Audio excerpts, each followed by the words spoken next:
Metal scene's been around since the early 60s with the rise of psychedelic rock and prog rock. Uh, Metal and rock both have to, they pay homage to blues, which set up the themes and instrumentation that they would later use, especially with metal. Themes of, depression and unsavory things that most people would not like to think about expressed through music. It has evolved rapidly over the last few decades, starting off with very slow, heavy, sludgy tempos like with Black Sabbath and Deep Purple, and even King Crimson, moving along to the 80s when it exploded and when they decided, pick up the pace. Hair metal came around into the mainstream, but as a response to that, thrash was born, which is where metal usually, or did, pick up a lot of its speed.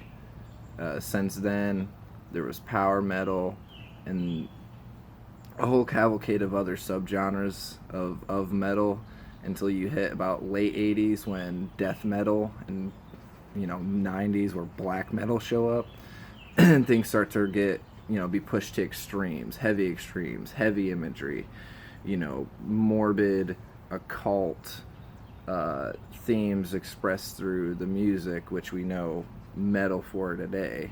A lot of it used facetiously to, display a message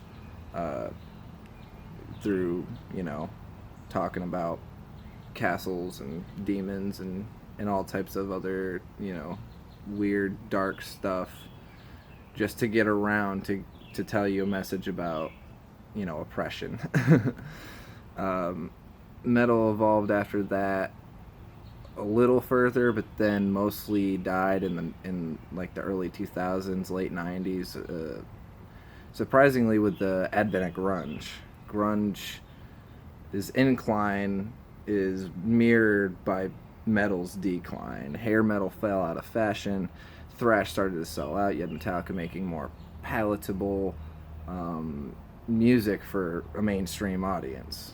And metal just kind of died down and had to recede into itself for a while everyone was going on the grunge binge and, the early 2000s, pop explosion where there was the fucking Backstreet Boys and all these other pop artists that just dominated and have, pop's dominated since.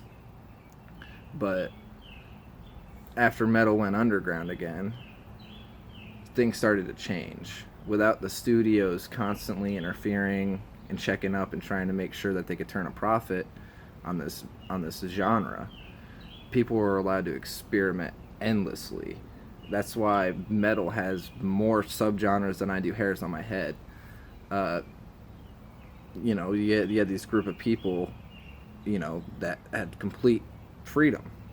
They can mix and mash any parts of music with metal that they please. You have your psychedelic metal, your techno metal, your Norwegian Viking metal, folk metal. The list goes on, and this has made metal one of the most what's the word?